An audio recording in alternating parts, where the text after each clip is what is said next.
अन्यथा कुटुंबासमवेत आमरण उपोषण करणार. गडमुडशिंगी ग्रामपंचायत क्लार्कचा इशारा. सरपंच ग्रामसेवकावर केले गंभीर आरोप.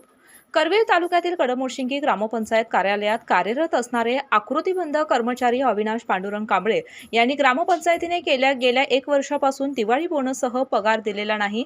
त्याचबरोबर हजेरी पत्रक सहीसाठी उपलब्ध करून दिलं नसल्याने कोल्हापूर जिल्हा परिषदेसमोर आपल्या विविध मागण्यांसाठी बेमुदत उपोषण सुरू केलेलं आहे. गडमुडशिंगीच्या सरपंच अश्विनी शिरगावे आणि ग्रामअधिकारी रोहिदास चौगुले यांनी जाणून बुजून वर्षभरापासून पगार दिलेला नाही आणि कामावर हजर असताना देखील सही करण्यासाठी हजेरी पत्रक उपलब्ध करून दिलेलं नाही, असा गंभीर आरोप अविनाश कांबळे यांनी केलेला आहे. जिल्हा परिषद प्रशासनाने तात्काळ दखल घेऊन पूर्ण पगार मिळावा आणि हजेरी पत्रक सहीसाठी द्यावे, अन्यथा कुटुंबासमवेत बेमुदत उपोषण करण्याचा इशारा कांबळे यांनी दिलाय. माझे नाव अविनाश पांडुरंग कांबळे. मी सध्या ग्रामपंचायत गडमुडशिंगीकडे वरिष्ठ क्लार्क म्हणून या पदावर कार्यरत आहे. पण गेले वर्षभर झाले माझा हा पगार जाणून बुजून, एक मागासवर्गीय समाजातला कर्मचारी असून मी जाणून बुजून माझा हा पगार सरपंच व ग्रामसेवक यांनी तटविलेला आहे.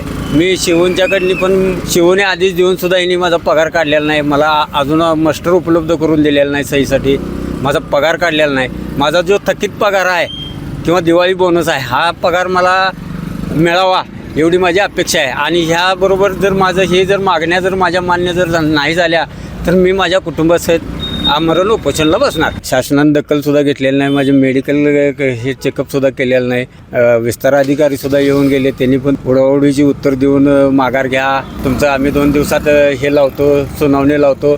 ज्या सरपंचांच्या विरोधात आणि ग्रामसेवकांच्या विरोधात मी उपोषणाला बसलेलो असताना विस्तार अधिकारी मला सांगतात की तुमची सरपंचाच्या समोर सुनावणी लावतो, सरपंच तुमची सुनावणी घेतील. मग हा कुठला न्याय म्हणायचा? ज्यांच्या विरोधातच मी उपोषणाला बसतोय तीच माझी सुनावणी कशी घेणार आणि त्यांच्या समोर मी सुनावणीला जाणार कसं?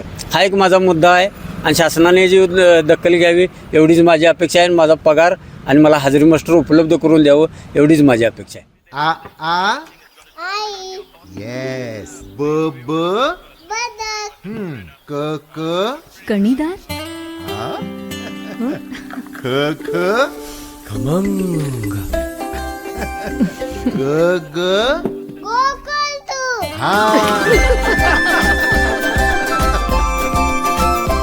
अगदी घरच्यासारखं.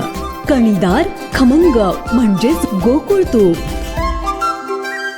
अशाच नवनवीन अपडेट पाहण्यासाठी आमच्या कोल्हापुरी कारभार म्हणजेच KK न्यूज चॅनेलला सबस्क्राईब करा.